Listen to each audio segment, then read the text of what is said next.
stopped. Where did we stop in class? On Tuesday it was. So we were still talking about. Okay, I remember, and there was a question about because I have this kind of seam down the middle of these two whiteboards here, so it makes it difficult for me to just put like one heading in the middle of the board and make it clear that everything goes under that one heading. But our one heading is push factors and pull factors, okay, for migration. So chapter 2 is all about like birth rates and death rates and that kind of population increase. Chapter 3 is related to that directly because there are other kinds of ways you can increase your population or decrease your population, and that's through immigration or immigration. How are those two words spelled? Immigration or immigration? One's with an I, one's with an E. One's with an I-M-M, and the other one is with an E-M, right? So anyway, they have two different definitions. But we were in the middle of talking about push and pull factors, and there are 4 classifications of all the push and pull factors. We talked about, what did we put first? Economic, yeah. Economic. I put economics first. There is no correct order that these go in, but I usually put economics first just because that's as individuals, when you choose migration, typically economics is the predominant choice that people make as individuals for why to move. And not even just individuals, but maybe even entire segments of a population might be pushed out of one region because there's not economic opportunity, and pulled if you're pushed out of a region because there's no economic opportunity. Where are you going to choose to go? In other words, where is gravity going to make you land? There's a gravity model of immigration. Gravity is going to make you land where there are economic opportunities. The USA and other developed nations are major gravitational pulls when we're talking about pull factors of migration in general. Okay, and so did we put culture next? Yes. Yes, okay, so culture can be a very good reason. You either don't like the culture, don't fit into the culture where you are. I think the example was the music scene, right? We talked about, yes, and so if you want to go to an artist's colony where you are able to excel or you have more opportunities for that kind of thing, or you've heard the phrase like-minded people before, right? That can be a pull factor to go to a particular place. A friend of mine moved to New Orleans because of the like-minded people she could find there. And then who was it? You said that a friend leaves. Yeah, like absolutely does not like Mardi Gras, for instance, and wants to go at least temporarily in a cyclic that's called cyclic migration, where you go maybe for a period of time and then return. Okay, so culture can be a push or a pull factor. I think we had stopped on political and maybe even mentioned environmental, the fourth one. Yeah, we had mentioned environmental. Okay. On the first one. Okay, so, and Jonathan was giving me some good examples of environmental. Sorry, I'm going to put the AL there, because I just have this seam that's going to bother me the whole time. Anyway, so these 4 categories are all under push and pull factors. Economics, jobs, opportunities, education can go underneath here, lack thereof. Sometimes there can be economic issues that are broken down on gender. So for instance, maybe there's a whole lot of opportunities for males with male-type socially accepted jobs, or maybe in the area where you are, female gender roles don't allow for women to have jobs outside of the household. Does that sound like an old-fashioned thing, like a stage 2 kind of thing? It might, but there are some places in the world, many countries in Africa. Oprah Winfrey, y'all know her. She has a bunch of social incentives, a bunch of social activist roles that she plays in a lot of countries of Africa to try to give opportunities for women's education past, say, the 8th grade. And so there's a lot of push factors from one location because of gender economic divisions, for instance. Okay, how far did we get with political stuff? That's what we were talking about? Mm-hmm. None at all? Okay. All right, so what are some, you tell me, what are some reasons that maybe a place is attractive, has a gravitational pull because of the political situation, or repels people and people want to get away? What would be a political reason? War in general, yes. Civil war or war, between nation states, absolutely. You Peace? see, or peace, really? Well, I mean, if there's no war, like if there's a war in a different country. And then Oh, which would there's be the no pull war. factor. Oh, I see. So yes, so you are a refugee, you are trying to escape war, maybe it's not voluntary, it's forced on you, like the government says evacuate now or your life is in danger, right? And so maybe the pull factor is going to be where can I go to a Dominance of control. peaceful place? Yes, the kind of political environment. What if you have a dictatorship where the rules advantage only the elite or the ruling class, and you are the minority, and you have no political rights, you have no voice, you have no power in government, you have no power in economics, you have no power in some of these other things, and that can be about the rulers. Absolutely. The type of politics that's involved. There's, and again, this can be divided along gender lines. In sociology class, I think it was, I was talking about women getting the right to vote. When did that happen in the U.S.? 1992. Shame on me, I'm a geographer and I just asked a when question. But when did it happen? It's 1920. Yeah, so we're 100 years out. Anybody want to take a stab at when women got the right to vote in Saudi Arabia? I don't think they have. 2012. Oh. A couple months ago is a good guess. 2012 might as well be a couple months ago. But it was 2012, if I'm not mistaken. Siri would have exactly the month when it happened. And if you go back to that time and look up women getting the right to vote in Saudi Arabia, you will also see an increase in arrests of women immediately following that, because on the next voting day that women had their first opportunity to really have a voice in government, so many women drove themselves to the polls to be able to exercise that right, and it's still illegal for women to drive themselves or be in public by themselves without a male present. And so if they didn't even have their 8-year-old brother with them, they were breaking the law and prevented from voting anyway. And so sometimes it, and there is a monarchy in Saudi Arabia, for instance, but sometimes monarchs have rules that apply unequally. So the rulers in general or the laws are unfavorable. Unfavorable here, favorable there, right?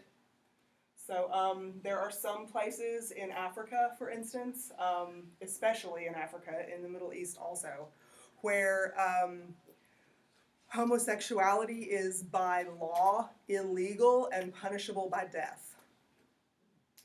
By law illegal, punishable by death. There's also, if you steal, then like your hand will be cut off. In some countries, yes. I mean, there are different punitive damages for different kinds of violations that maybe you might think, oh, it's good to have laws against stealing, right? Maybe that's some kind of moral grounds we could argue that it's good to have laws against stealing. But what are those? Are they overly punitive? Are they overly, do they target certain populations of people and advantage other populations of people, for instance? And so yes, there can be a whole lot of different reasons why political situations, which are going to be linked to culture, which are going to be linked to economics, and even linked to environmental issues, can affect push or pull factors. Okay, environment. I think we mentioned some voluntary migration reasons for moving because of the environment. Did I mention the 4 twos the other day? Mm-hmm. Too hot, too cold, too wet, too dry. Yeah, oh yeah, I do remember, because I think, Jonathan, you said, well, Arkansas hits all of those, right? Yeah. Just give it one time of year to the next, and we're either too hot or too cold or too dry or too wet. Right now is definitely the too wet, and from what you tell me, too cold outside, right? So for some people, that can be an individual choice. I just feel like It's kind of mild, To go- actually. It's not bad. You think Yeah. 22 degrees tonight is mild? Wow. Well, Wow. I will admit, it's not that cold outside. Right, so it Right can now, be but- subjective. It can be subjective. I'm with you, Phyllis. Yeah, it can be subjective, but on a massive scale, on a larger social scale, in the environment can be a political tool to manipulate populations, or populations can be disadvantaged because politics, there's a political decision to use particular places within the landscape as a landfill, for instance. So, do we have trash to dispose of? yes. Yes, we do. Where does it have to go? I mean, that's one of the infrastructure conversations we had earlier this week or last week, right? We have to have, in order for a culture to have lower death rates because disease is controlled and have those kinds of benefits, you have to have a place to put garbage. Where are we going to put it?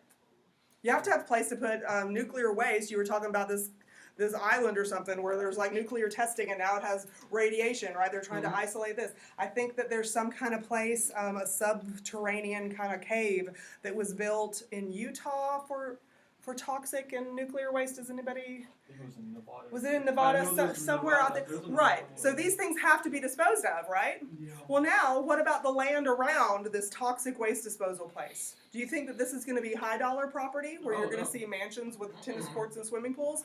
Or do you think it's going to be completely undesirable at all, maybe barred from human occupation? What if your house was already there? What if your house was already there? What if you were perfectly happy? What if grandpa bought that house? Right, or built it or something, right? But no, this is where the landfill is. This is where sometimes environmental factors aren't just voluntary, like the too hot, too cold, etc. Sometimes it is forced because this land has been appropriated for this undesirable use. It's undesirable for you because you lived there, but for society as a whole, is it a good decision to try to find a place to? So it's like how do you decide? Typically, low income, typically, low population, typically, low political voice groups get put upon by these environmental decisions that happen in government. Would natural disasters. Natural disasters. That's a video that I actually have called up one particular natural disaster. Yes, if y'all heard of a little island nation, there is a town in Spain called this too. I've lost the use of my marker. But a little Caribbean country, or Caribbean island, Montserrat is the name of it. I've got a video of it, I'll show you, and it's not, all it is a video of this volcano erupting. But it doesn't have any voiceover or anything. But most of the Caribbean islands were made by volcanic activity at one point or another, and the Spanish had this originally. It's a British, what do they call it? British, not colony anymore, but I can't. British Commonwealth? The word. Territory? It's a territory, thank you. That word, it was escaping me. Yes, so it's still a British territory, and when the volcano started erupting again, it was an environmental disaster. It was not a man-made environmental disaster. It was an earth-made environmental disaster, and the air quality, you couldn't breathe. It was ash that came everywhere. It was fire that came, and it burned entire cities. I'll show you a little bit of it now. However, when that occurs, politics gets involved, and still to this day, even though originally the forced evacuation from Montserrat, I'm going to say the word forced, even though there was kind of no choice. You're forced if your whole town is covered by ash or burned. But also the British government got involved and relocated certain people to certain places, and it was a little bit, well, there are some observable biases in the way that people were evacuated, relocated, the quality of the places where they were relocated, whether people have been allowed to return because the northern part of the island is habitable still, and so in order to decide who's going to inhabit that and who's not, there seems to be a lot of inequality, social inequality issues that were perhaps not intentionally part of the decision-making process to allow some people to remain and others to go. But certainly from an outsider's point of view, when you objectively look at the situation, social inequality had a whole lot to do with it. A whole lot to do with it. So all of these push and pull factors, you can have a variety of reasons to want to go, but it's not always whether you want to go. It's probably going to be because you are forced to do it from some kind of economic, cultural, or political decision. Other examples of environmental stuff that you've seen in the book or can look up online? Global warming. Oh yes, sea level rise is happening, which is climate change caused by climate change, which climate change occurs cyclically throughout all of geologic time. So it's not something to deny. It's something to look at geological time, and you've heard of the Ice Age. We have animated movies on it, right? Mm-hmm. There was some climate change, right? It might not have had anything to do with people at the time. But yes, there is climate change going on, and there are several island nations around the world, the South Pacific in general, where there's tons of island nations, where the sea level rise is annually noticeable. 2-3 inches a year. It doesn't sound like much, but when you're talking about after a decade, you've lost a large portion of your land space, and there's some places that have already had to be evacuated. There's a movie called The Anthropologist that highlights different areas of the world and how climate change is affecting the lifestyle there. It's I'm not sure, we showed it here once as part of a club event. But anyway, it's called The Anthropologist, and I can probably find it for you online if you'd like to see it. You mentioned Chernobyl, I think. Mm-hmm. Have y'all heard of Chernobyl before? It's nuclear, so it was like a political, it had economic, cultural, political, and environmental aspects to it, right? So it was a power plant, a nuclear power plant, and it had, a leak. It had a breakdown, a meltdown, I think is what you call them, and a leak. Meltdown. And it completely ruined the land around it for any kind of human occupation. Okay, so the last little thing I want to take notes on before I show you a video about population pyramids, which are in textbook in chapter 2, I think. The last little bit of migration conversation I want to have is 2 particular types of migration. One of them is called chain migration. Sorry, this marker. Chain migration, and another one is called step migration. Okay, so I wanted to show you a video on both of these and kind of give you a break from me talking at you all the time and taking notes from just me. But when I've been trying to find a good video, an unbiased video, unbiased things are important to me. I hope I don't try to ever bias you one way or the other. But when I did a search for chain migration on YouTube and then just on Google and looked at the videos, you see I found not a one of them really that didn't have a definite bias against what we call chain migration. Probably because the word chain migration in geography is simply a type of way people immigrate. However, legally, chain migration is associated with legal or undocumented immigration patterns within the United States.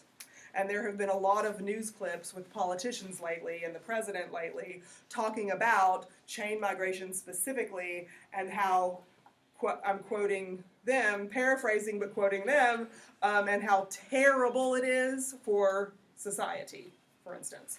So we are not going to talk about chain migration as being terrible for a society. We're not going to make that judgment call. We're going to just simply talk about what chain migration means. When I mentioned this word, I saw a couple of you like shake your heads or something as though you've heard of it before. What do you know about what chain migration means? It's one thing leads to another, which leads What is the thing that leads to another?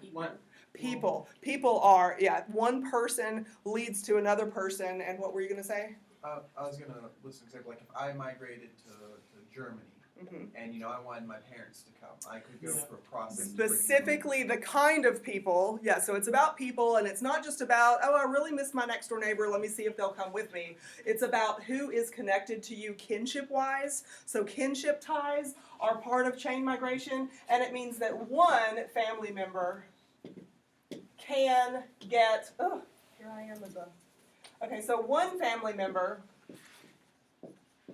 can request other family members to join them.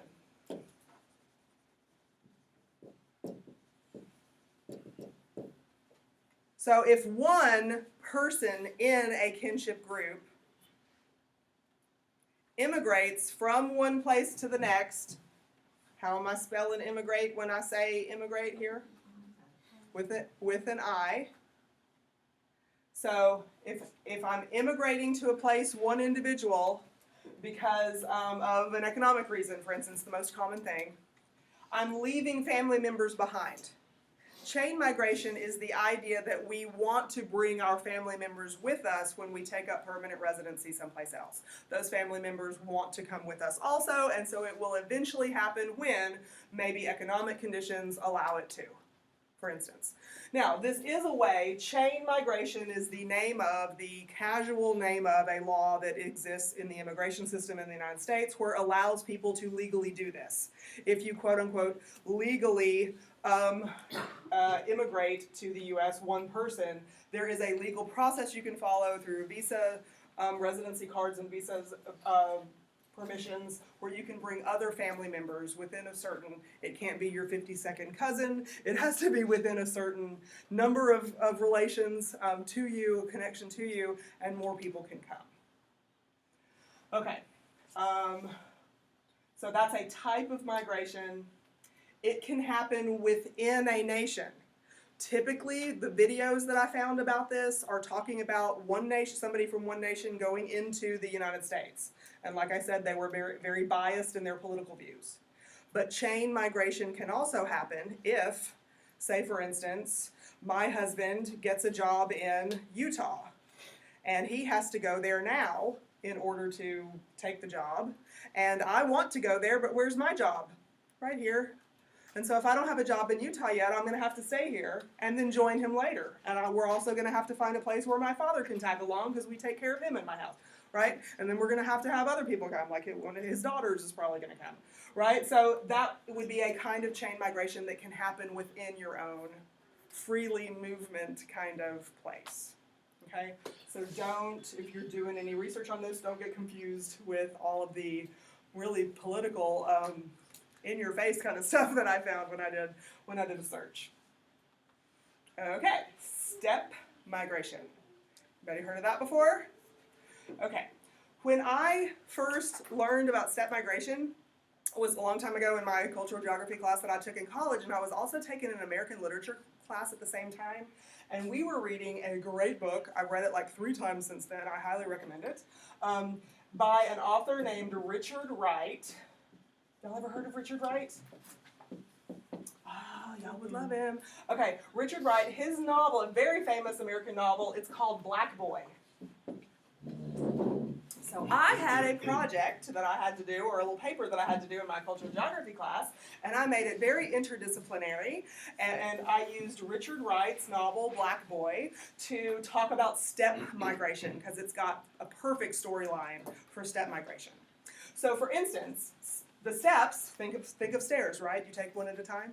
Was your hand up? Oh, yeah, just, What? that I had been reading the textbook and it's just one step at a time. Yes, oh good. Yes, it's just one step at a time. Sorry, I'm going so fast I don't even see when people's hands are up.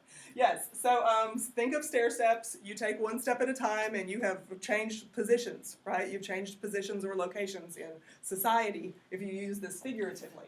And so that's what step migration means.